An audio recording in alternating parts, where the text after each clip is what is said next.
King George V appeared to regret not helping his cousin Tsar Nicholas II and his family escape Russia and their eventual death.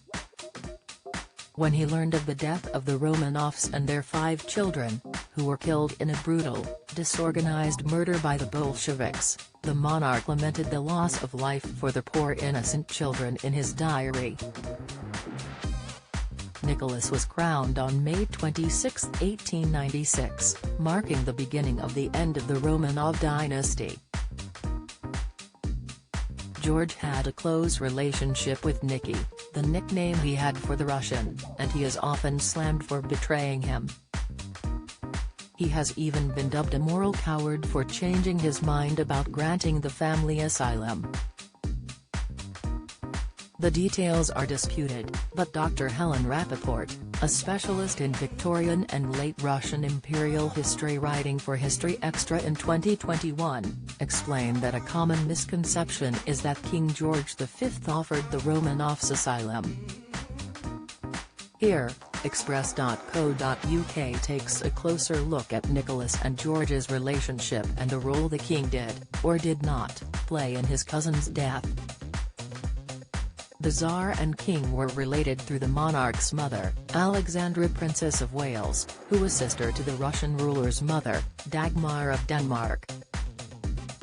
George and Nicholas had much in common. Not only did they look similar, but they were also both shy and solitary, with there being almost nothing the two wanted less than to get involved in politics. The pair developed a close bond, a connection that first began in childhood. They spent a great deal of time together on summer holidays with the rest of the royal family to the likes of Denmark and the Isle of Wight.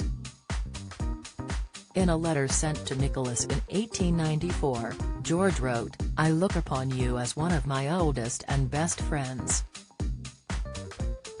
As they grew older, their correspondence continued, and they would often refer to each other as dearest and use the nicknames Nicky and Georgie in their letters. In 1894, Nicholas married Alexandra Fyodorovna, Princess Alex of Hesse, who was Queen Victoria's favorite granddaughter. Together, they had 5 children. There was a great deal of uncertainty surrounding Nicholas's rule.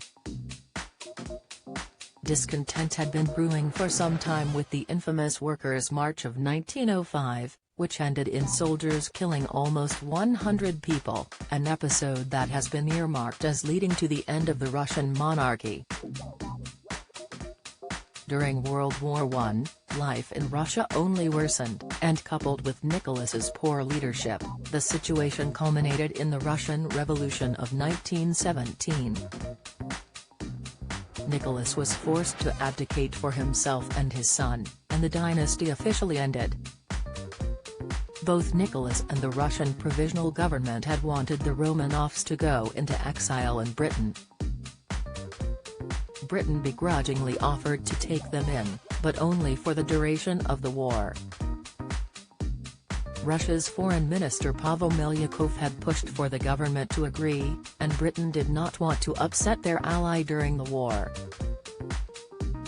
Don't miss The Mystery of Grand Duchess Anastasia, which persevered for decades. Insight, Russia's first Romanov Tsar who was exiled in Putin's palace. Analysis, did a British secret agent kill Rasputin? Report, but the king had been receiving furious letters from his subjects, many of whom supported the Russian Revolution. Plus, Nicholas's wife Alexandra was German, the nationality of the enemy at the time. Dr. Rappaport explained, fear of losing his own throne at a time of heightened political tension prompted the king to renege on his support for the asylum initiative. George's private secretary Lord Stanfordham wrote to the British Foreign Secretary, "The king has a strong personal friendship for the Emperor and would be glad to do anything to help him. But His Majesty cannot help doubting, not only on account of the dangers of the voyage but on general grounds of expediency, whether it is advisable that the imperial family take up residence in this country."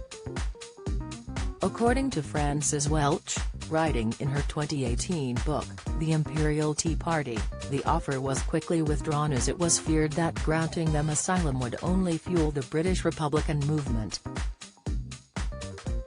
It is thought a key factor that the reputation of the Tsar, who was known as Nicholas the Bloody due to the deaths of protesters in 1905, as well as due to his handling of the Hodinka tragedy shortly after his coronation.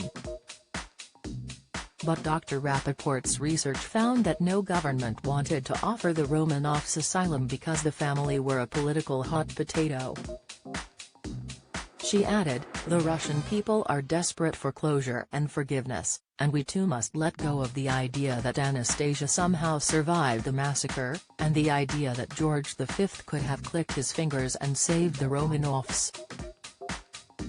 The window for escape then closed and the Romanovs ended up in a Podiev house where they met their grisly end in July 1918.